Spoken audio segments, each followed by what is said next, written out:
Welcome to the Brook Hill Podcast. Claudia, I know you as Kemp. Most people do. But you are now Claudia. Yeah. Oh, wow. You have so many fans. So, but it is now officially Belanger. I was going to call it Belanger. Most people do. It's technically French, so it was Belanger. And they changed it to Belanger to make it easier, and it did not make it easier. I was going to say, isn't that French? So It is you beat me to that. Yes. Okay. All right. So Claudia Kemp, everybody know, you basically need no introduction. I mean, Claudia Kemp has been at camp.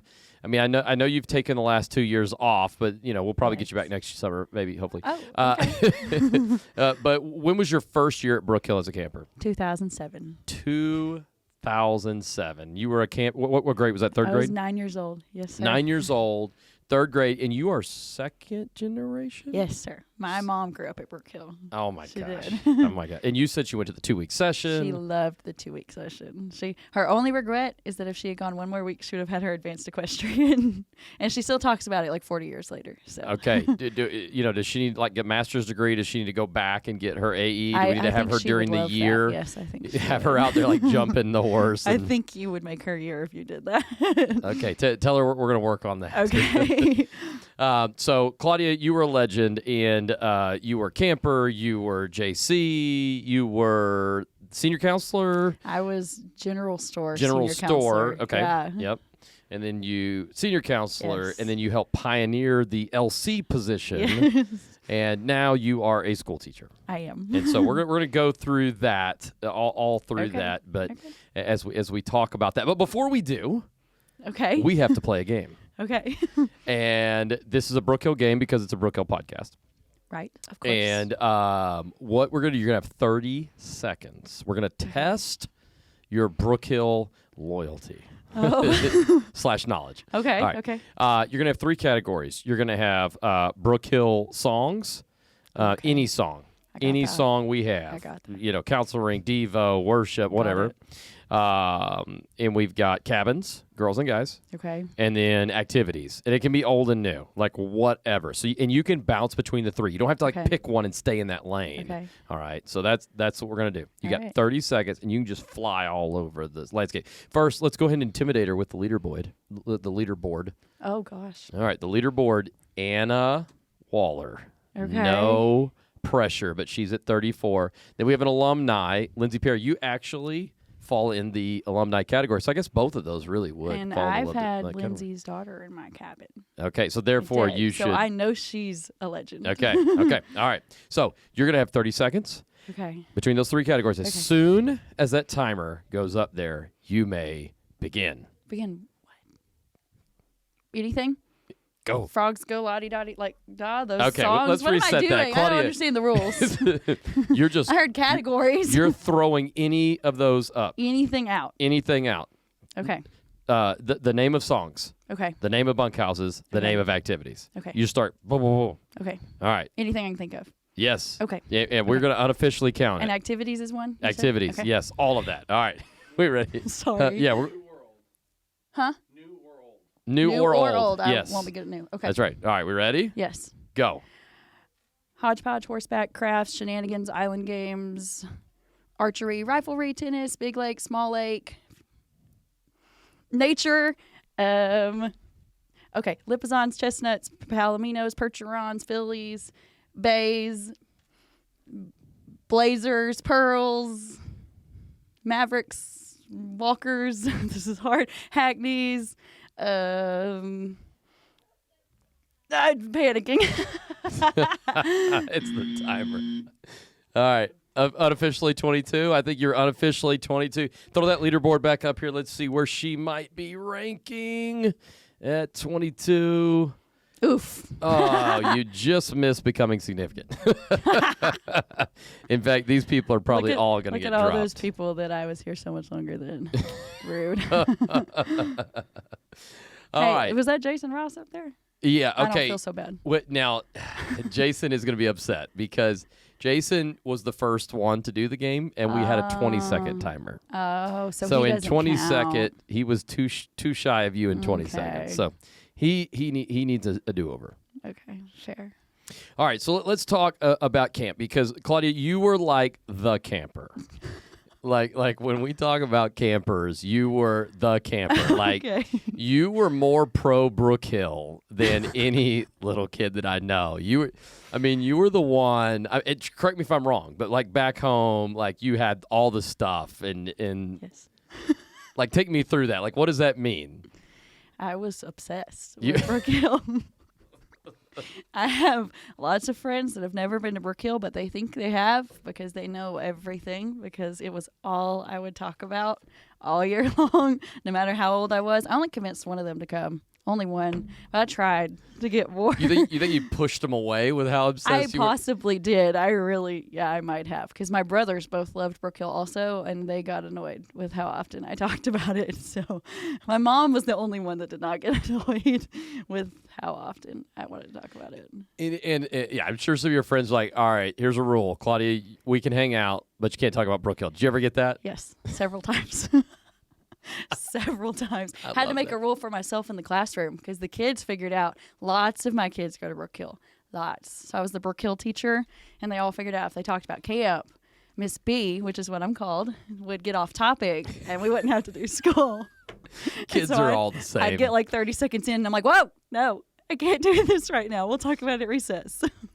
So, yeah. I used to tell my teachers when I was leading some teachers, I used to tell them they don't really care about the prayer request or whatever, like at a private Christian school. Like they don't really care about that. No. They know you do. Yeah. And they figure out whatever you like and they get you off topic, just so you know As off topic they're as wasting time. possible. That's right. Yes, Kids are absolutely. smart. They're so smart. So what made you so into Brook Hill? Was your mom like, was it her love for Brook Hill or did you went here and you just fell in love with it? Well, Mom brought me, obviously. Sure. Her rule was we all had to go at least once. If you didn't like it, you didn't go back. That was never an option for me. I had to go back. So much, like there were years where it was like, okay, well, we can't really afford Brook Hill, but if you'll work for it, and I would do anything. So you were one of those kids who had to work Yes. for your Brook I Hill, did like some- half of some it or all years. of it or what? Honestly, I don't know the math. It Okay. was chore money, so there's no telling. But I would do extra to earn Brook Hill every single year. All I wanted was Brook Hill. Okay. I just loved it. I loved being noticed and loved, and I had a good home. I was loved. Absolutely. But Absolutely. it was cool to be loved by people that didn't have to, And I just loved how real God was when you were here and the peace when you drove on the ranch and riding horses. I liked that too. That was a big seller for me too. Was the horses. Yeah, I love that. So, there's something about, obviously you have your friends back home, right, when you're a little Right. kid. And then you do have your parents, and you have a lot of people in your church that look like your parents. Right. But you don't have that college age group, No. right? And it's like, None. who are these people that I almost am? I could see myself being very soon, right? Like your parents Not are like, far away. you're like, that's going to be a long time Right. later before I become them, right? Yes. And so that did something for you. It did. It did. I loved counselors. Red T-shirts were why I was coming to Brook Hill. I had Kathleen Denny as Okay, my I was first going to ask counselor. you. Okay. Yes. Wow, Denny, that's I a long did. time ago. And I still remember her because she would eat ketchup straight out of the packet. And I thought that was the funniest thing I'd ever seen in my life. Denny, I ate every meal with her. that's incredible. What cabin was it? You remember? Galicinos. Oh, Mm-hmm. And my cousin just finished her first week at Brook Hill, week 1, and she was in the Galicinos. So that's our thing now. We both started Galicinos. that's awesome. Yeah. That's crazy that even happened. Isn't that cool? Can you name all of your cabins and counselors when you? So you 7 years, right? Third to All third to 7. ninth grade. Mhm. Can you name them? Probably not in order, but I could work through a lot Okay. of them. I had Kathleen Denny. Yep. And I don't know if it's in order. I had Gabby before she was Gabby Gabby. Barton. Oh. I had her. I had Kate before she got married. Before also. she was Brandon and Kate. Yes, I had her. I had Anna Compuris. Yes. She's the one that had the biggest impact in my life. Wow. I want to talk about that in a minute. Okay, I had Sarah when she was the Lipizzans. Sarah. She's married now. I don't remember Okay. her maiden All right. name. Sorry, Sarah. Graham is her new name. Was that Sarah Brillhart? Yes. Yeah, That's her. okay, Yes, all right, I had her when all I was in Lipizzans, and I decided that week I wanted to be the Lipizzan senior counselor. Was that JCT summer? I know I was little. I was in Okay. like 5th grade. Okay. Yeah. All right. And I just loved it for some reason. And then was there one more? I feel like that was 6. I wasn't counting. I don't know. I think that was 6. Okay, that's all right. Sorry to the. Oh, and I had Molly. Molly. Mm-hmm. Molly. She's Bloom now. Molly Pate. Yes. That's a Pate. Yes. Who were your JCT counselors? The last 2. Anna Compuris was the last one. Anna was your graduate. That's yes. that's the reason for And Anna. Joy Metz was my JCT before she was Okay, so she was your JC? JCT. Okay, so you must have been young. Okay, Yeah. for that one. Okay, that's amazing. Yeah. All right. I love that. I love that. And so you said that Anna made a big impact. What was that? Well, I was just going through some stuff that I had never talked to anybody about and didn't want to talk to anybody about. And I just kind of decided, like, okay, I'm going to talk to somebody about it at Brook Hill. Well, they had a giant staff turnover that summer. And I knew no one on the Hill except Katie Carruthers. And then I wasn't in her cabin. Wow. And so I almost didn't talk about it, but then I did. I was like, I'm going to do it. I'm just going to do it. It's the first time I'd ever heard God speak to me. And he was like, do it. Like, talk to Anna. And so I did. And she had gone through the same stuff at the same age. So it was just really cool because we got to talk it out that night and just work through it. And then I wrote letters to her for years talking about it. You were a letters writer. I was. I'd write to her here and at home, everywhere. And I was best friends with her little sister. So that was cool too. That is awesome. Yeah. Katie. Yeah. Yep. So was that 2012? Somewhere around there? 2012, 2013? Graduated 2013. 2013. Yes. So that that was the first year that Steve was no longer here. Yes, it was. So you were probably disappointed. Weird. You were like, "Who's this Dave guy?" I knew who you were because you did a good job coming up. I did the JCT stuff. Yeah. I think up until that point. It was weird so. Stephen wasn't there, but I knew who you were, so it was I think good. I had already been doing graduations by that you'd point. been doing enough. So that wasn't I knew weird. who You were. weren't like, all right, I got disappointed with this guy doing graduation. I mean, you couldn't do the putt-putt talk like he could, but at orientation, I could still hear him doing that. I love it. I love yes, no, that is incredible. So yeah, you were around that time that we had that staff turnover, and that was why it was from new leadership, and it was a lot of new people. Yep, no, that's incredible. Yeah. So I love that. And so obviously you were like, okay, now when did you start? Let's talk about this. The Twitter, you've got this pulled up on your phone. We can't show anybody necessarily because of different people on it, but you started a Twitter. When did you start this? I did. What grade?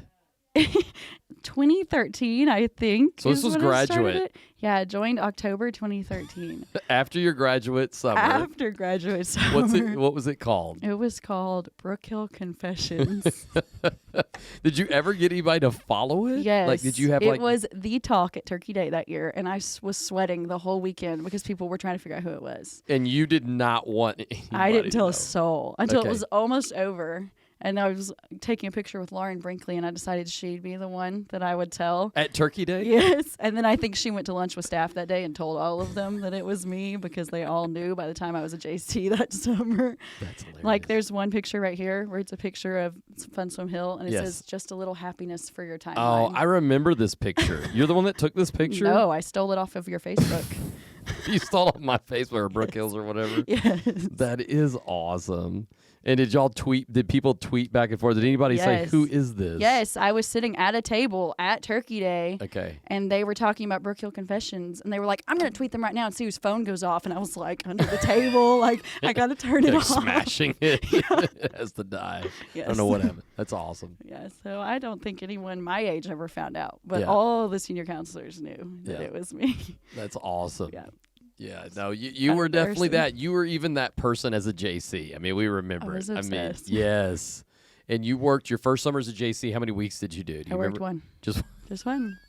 That was like my big selling point with JCs when they'd be disappointed. Yeah. They're like, I only got 1 week. I was like, I had 1 week. right, I only had one. right. And then you did your second summer. How many? 5. 5. Okay, so we kept asking you back. We Yes. obviously thought you were really good. Yes. And then your third summer, did you do the general store the third summer? Or did you JC a third summer? My third summer, it was a girl from CMA that ran the Limeade Hut. Okay. Because it was the Limeade Hut back then. The line. Yeah. Okay. When it was all separated. Yeah. And for some reason, she had to quit. And so they asked Kendall Brannon to do it. But Okay. she had too much on her plate to do it by herself. Yes. And so they had a third-year JC that was her right hand. And I was that JC for the back half of the summer. Okay. So I kind of ran the Limeade Hut as a JC. Wow. I had 3 activities, and then the fourth one was setting up for canteen and running all of that. And did you think you had arrived? I did. It really did. Because for you, it's like, I don't care what I do. No. I just want to be a part. I just wanted to be there, and I wanted to help. And did it awesome. ever bother you? Did you always keep that attitude the whole time? The whole time. That's awesome. No, you asked me to be in the Lipizans, and I was like, oh, that's the biggest honor of my whole life. I would keep doing the general store. I would.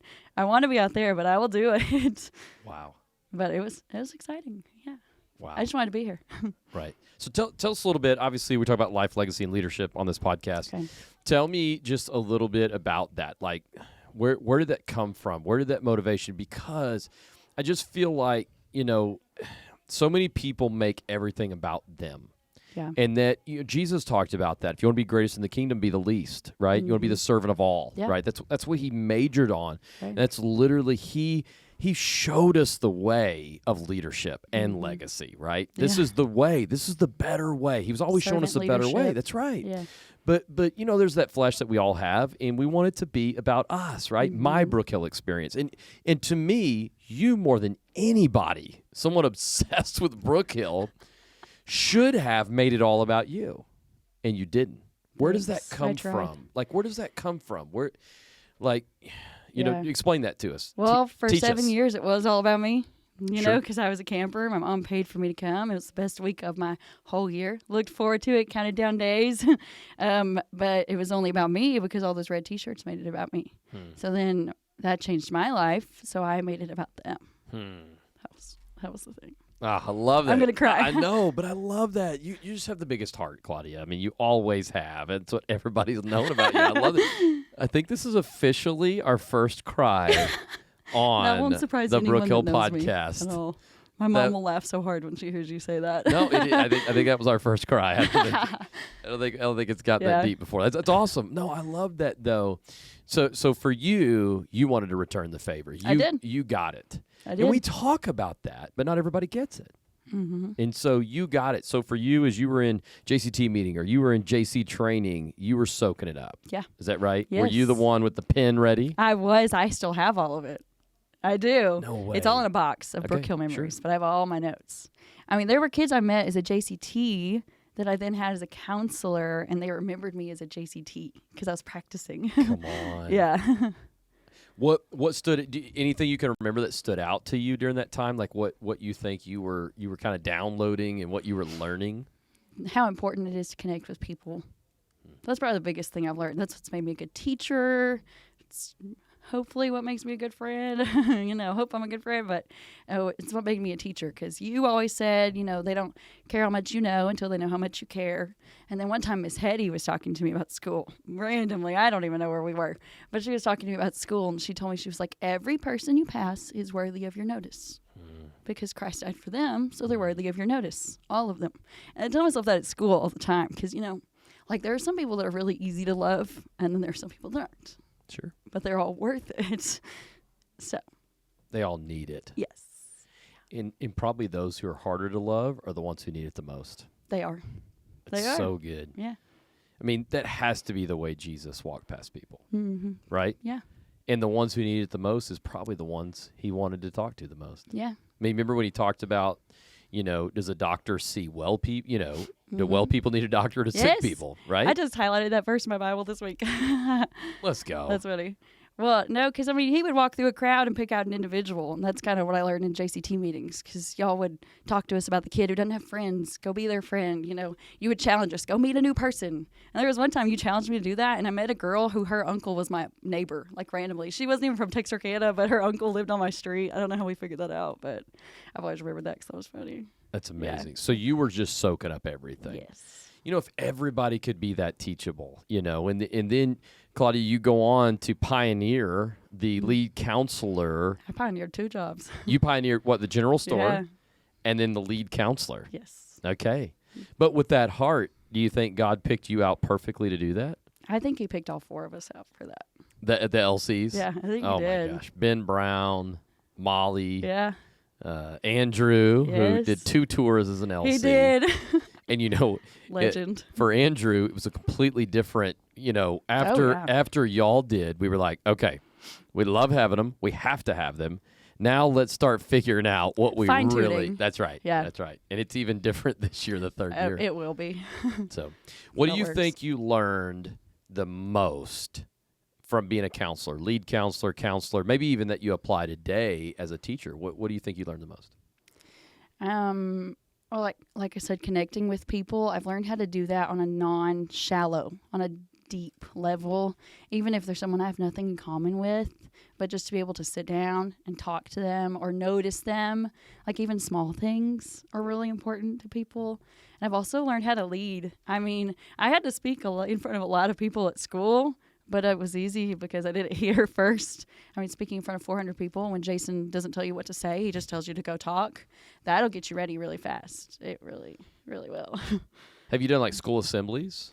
I have never led them, but if there's a need to fill time and space, I am the go-to girl. Really? Always. Do they do that? Yes. It's like, hey, entertain these kids. Claudia can do that. Have you made it rain? Like, what have you done? Like, We have what not made it rain, but we'll play. Have you ever seen the game they used to do at Morning Devos where you clap when they sometimes to entertain the kids? It's like clap when my hand goes over my fist, and you go like this, and then sometimes you just stop like right there. Okay. Just dumb stuff like And they that. love that. And they love it. Okay. Or we'll play this game I called the ABC game, and I'll tell them to pick a category, like Brook Hill. And Brook then Hill, okay. something that starts with A. Appaloosa. Yep. B. Broncos. This would have been helpful in my game earlier. C. Chestnuts. Yeah. So just things like that. Just Okay. how to entertain and connect, and the fact that people are the most important part. Everything else is important, but it's not as important as the people. Because I'm So good. very logistically minded. That's why the general store was so easy for me and stuff like that. And so being in those positions taught me to slow down with the logistics when it's time to be with people. That's it. Yeah. Yeah. Leadership is not about lists. No, It's about people. that's hard for me, but I learned that here. Sure. Yeah. You know, but obviously the other balance of that is if leaders, you know, only hang with people and don't handle the logistics, you know, there are systems Yes. to leadership. The most practical skill I learned at Brook Hill is how to delegate. Really? I had to delegate when I was in the general store, and Oh. I'm very much a control person. I mean, I'm a teacher, you know, so I had to learn how to delegate and how to do it well, because you can tell someone to go do something and they don't have a clue what you're telling them to go do. But it's different if you tell them what to do, how to do it. So I actually learned how to do that here. I use that all the time. That's incredible. Practical.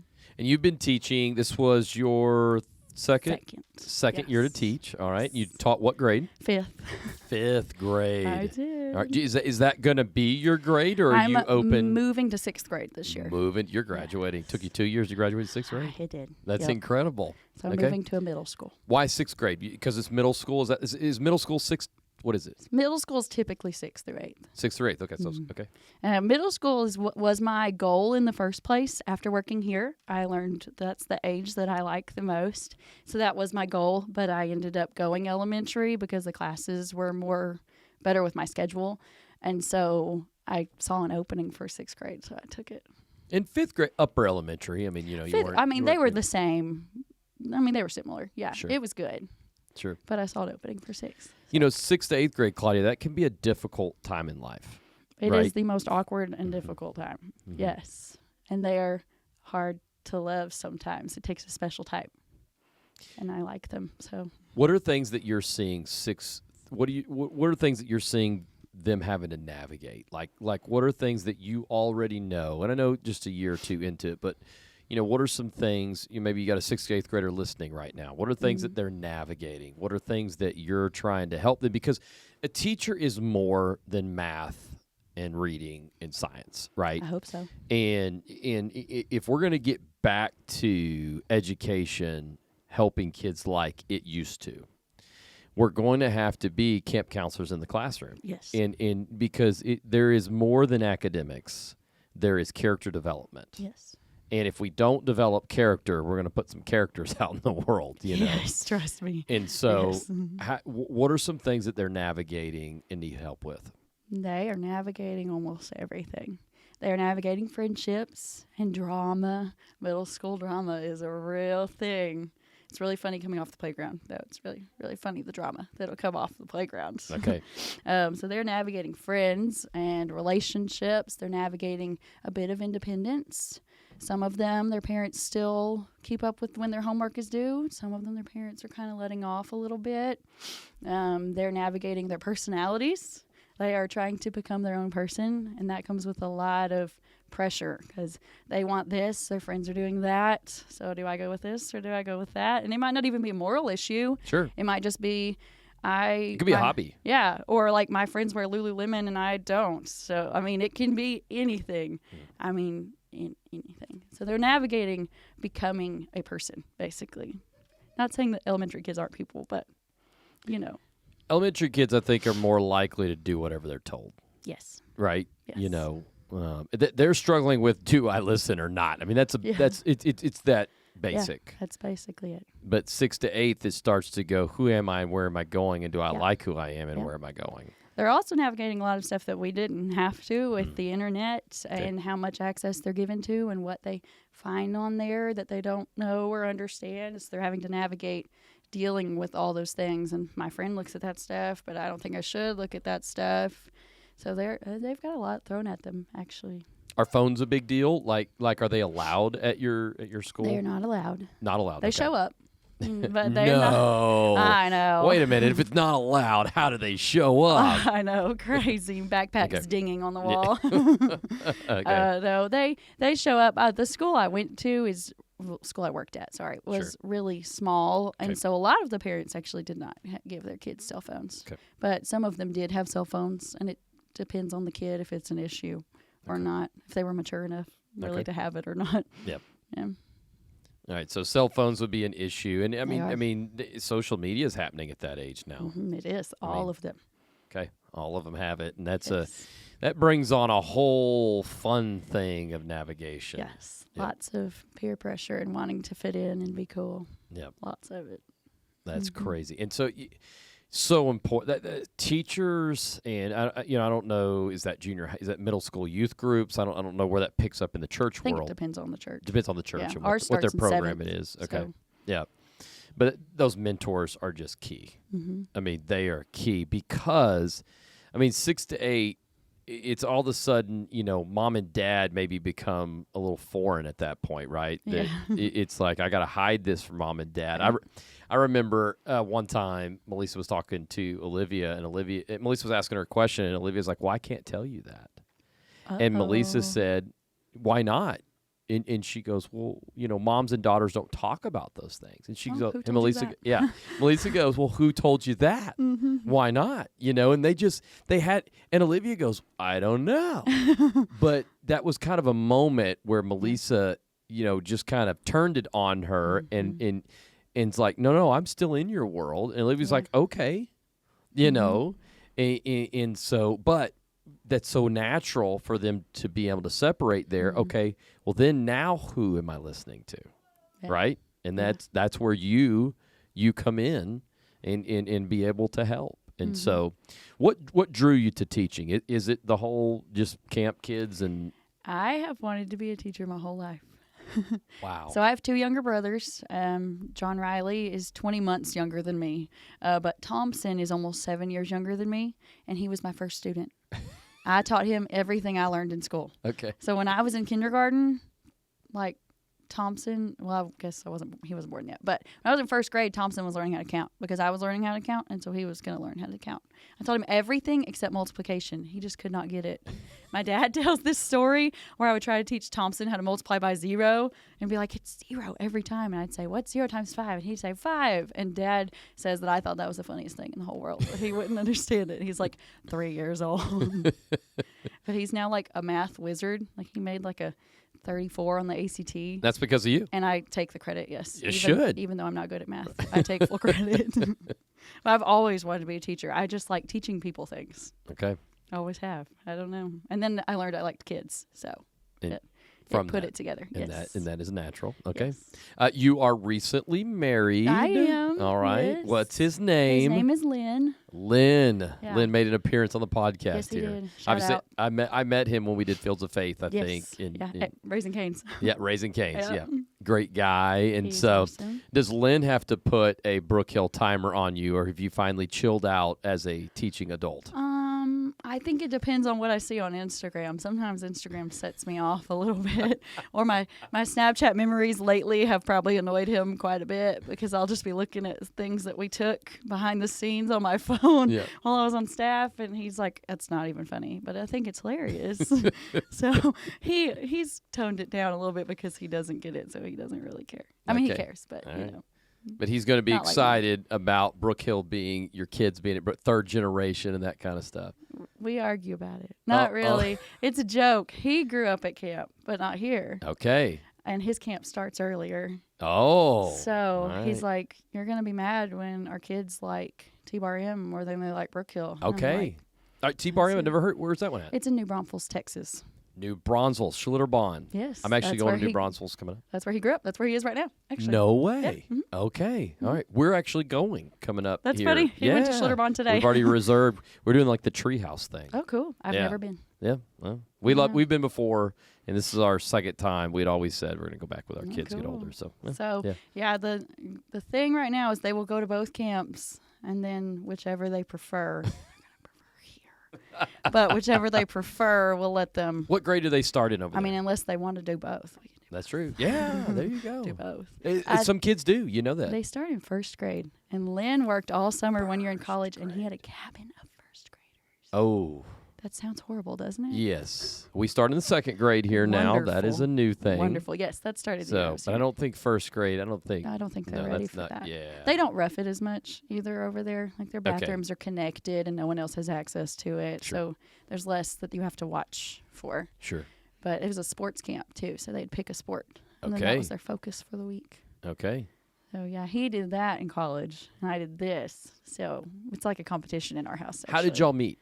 One of his best friends, Silas, was at the time engaged to my cousin. They're now married, and they set us up. Okay. We had dinner at Allison, their house. We had dinner at their house one night. They were like, you two would just work. Apparently, Silas thought of it, didn't tell Allison. Allison thought of it, didn't tell Silas. And then one day someone mentioned it. And because they thought of it separately, they were like, it's fate. We're going to put them together. And then it worked. So. That's incredible. Yeah. We talked about camp, actually, on that first date. Okay.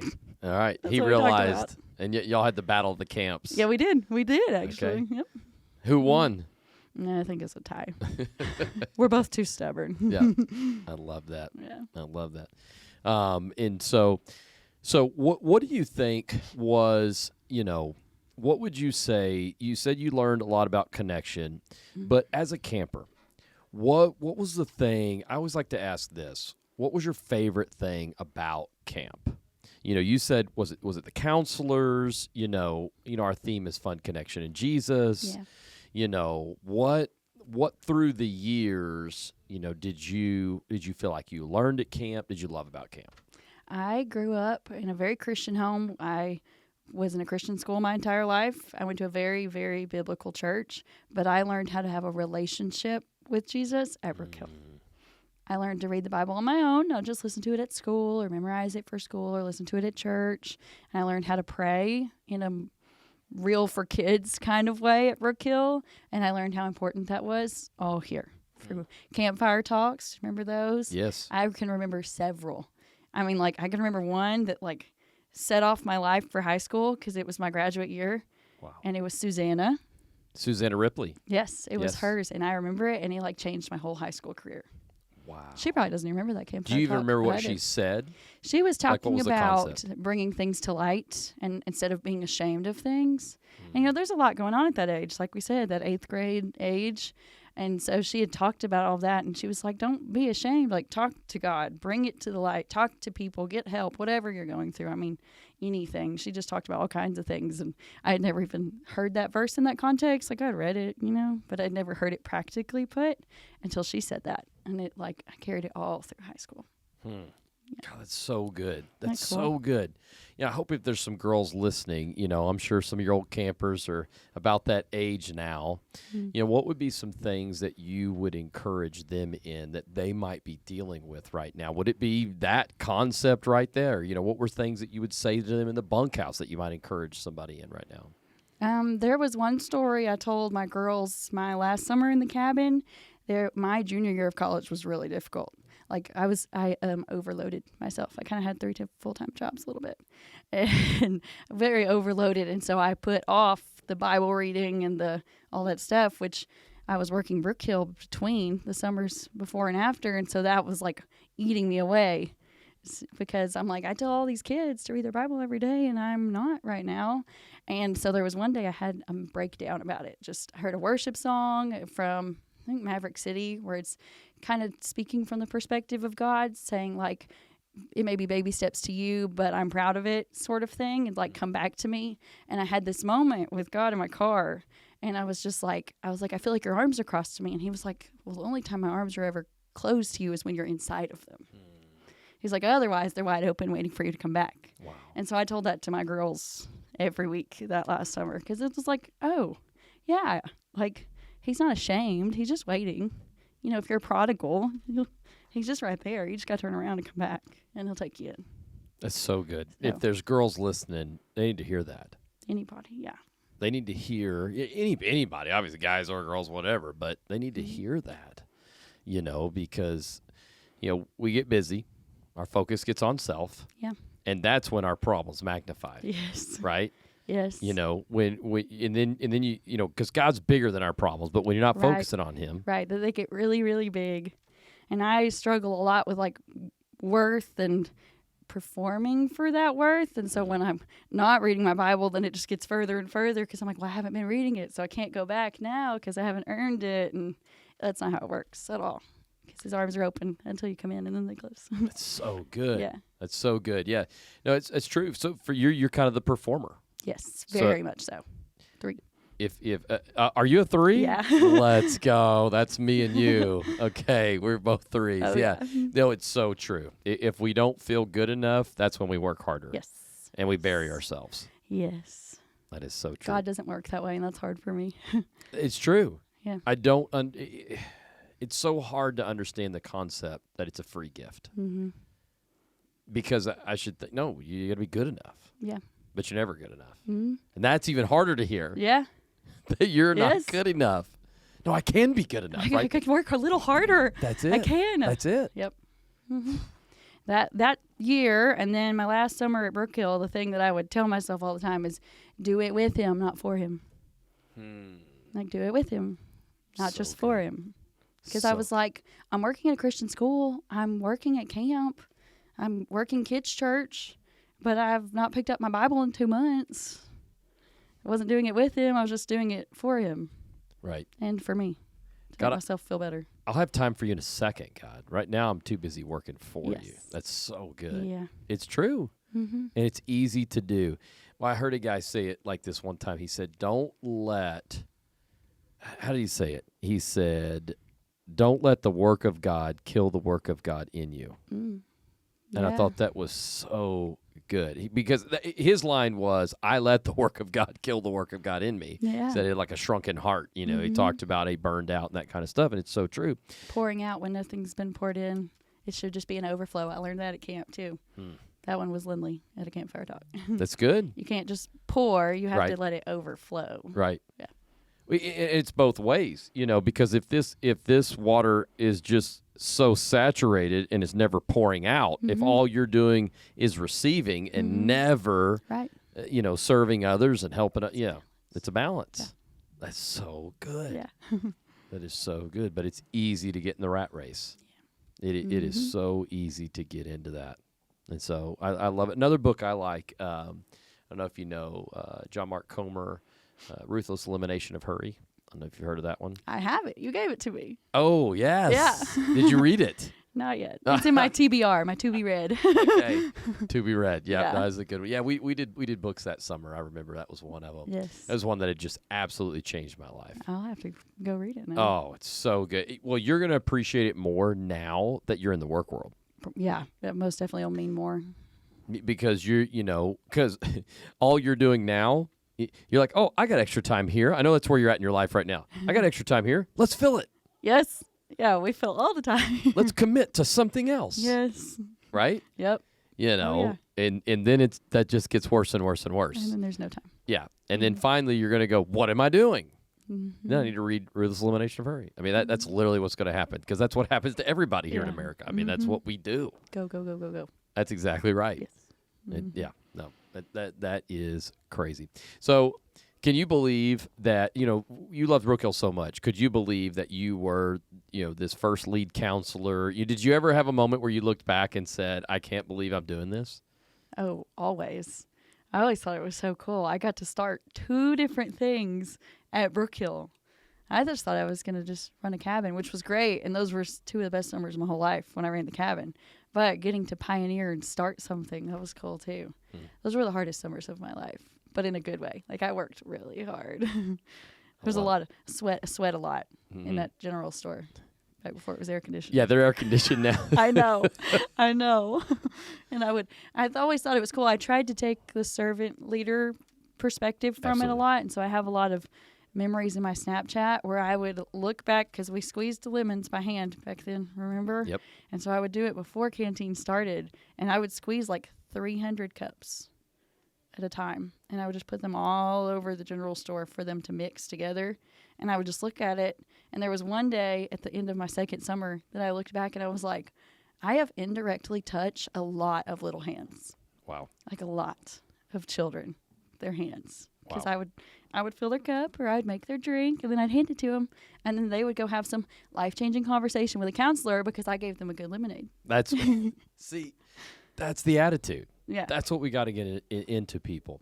Let me ask you this, because life is not a destination. I always say this. It's not a destination. It's seasons.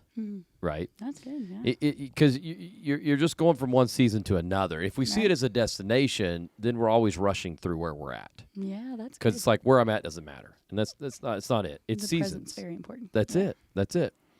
But every season ends. Mm-hmm. How difficult was it? Because I was trying to get you to come back, right? That summer, Yeah. and I'm sure as a 3, you probably thought you were disappointing me, but that's not at all how I felt. We just think you're amazing and wanted you to be back and keep mentoring people.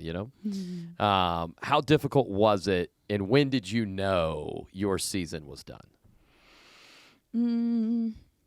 I knew it Turkey Day. Okay. After my last summer, I knew it Turkey Day. I don't know. I just felt final. Okay. I have no reason why. It just did. I was also tired, and I just kind of was like, I've never taken a break since I started working camp because I'd go to college, and I worked all through college. Like I didn't do anything fun in college. I had a full-time job almost the whole time. So I was like, no sorority for you. No, I didn't buy any of my friends. Like you always make that joke. That joke always made me feel so much better about not being a sorority. That was for you guys. Yeah, that was for me. But I mean, I went to community college so that I could work the whole time. And so I would go to college and I'd work and then I'd take a break. And on Thanksgiving break, I'd be at Brook Hill. And then Christmas break, I'd work full time. And then summer break, I'd come here.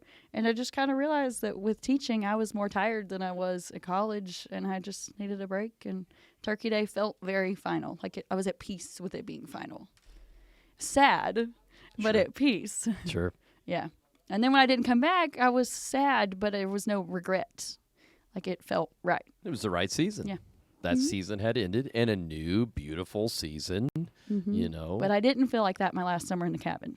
Okay. I knew I needed to come back. Yep. I didn't know I'd be an LC. I didn't know what that was. Yeah, it wasn't even a thing. It was not a thing. We started talking about it, and you're like, what is this? Yeah, I was like, oh, I do what now? Yeah. Not in the cabin. Yeah. Okay, cool. Yeah. I love that. So. I love that.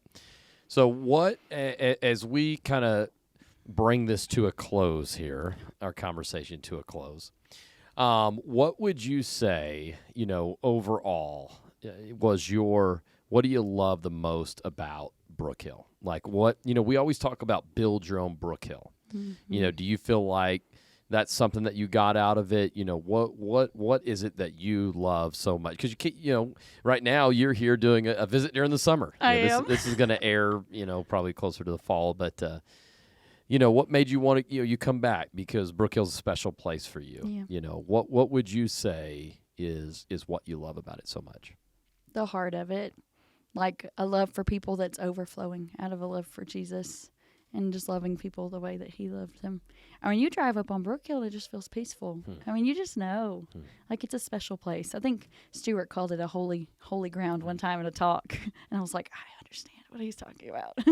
But it's a genuine Christ-like love. I'm not loving you because you're in my cabin. I mean, you're in my cabin, obviously. But I'm loving you because Christ loved me and he loves you. So I'm loving you out of all of that. And I felt it when I was here. And I tried to give it back. My goal, actually, because I got so much out of those 7 years, my goal was to be a red T-shirt longer, and I met it by 1 year. Wow. That was my goal. So I wore a red T-shirt for 8 years.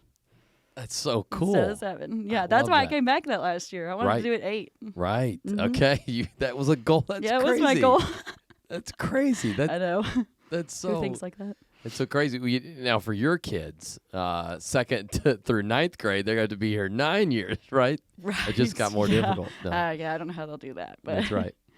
Well, Claudia, we're so proud of you. You know, I love you're continuing to build your own Brook Hill. You know, I mean, you've got that heart as a teacher as you go off into the teaching world, and we need more teachers like you. You know, I love that you're in the teaching world. Graham Averett's in the teaching world. You know, Emma's in the teaching world. Maggie Pinks. I mean, we could go on down the line. Maddie Kendrick's in the teaching world. Rebecca Von Neumann. However you say her last name. Yes. I love that, and y'all are continuing, and obviously not just the teachers, the moms, the dads, the dentists, the whatever they're doing, you're building your own Brook Hill, and we couldn't be more proud of you for that. Thanks. And so, thank you for being on the podcast today. Yeah, it's fun. Life, legacy, and leadership, and your life is an amazing legacy. Thank you, Claudia. Thanks.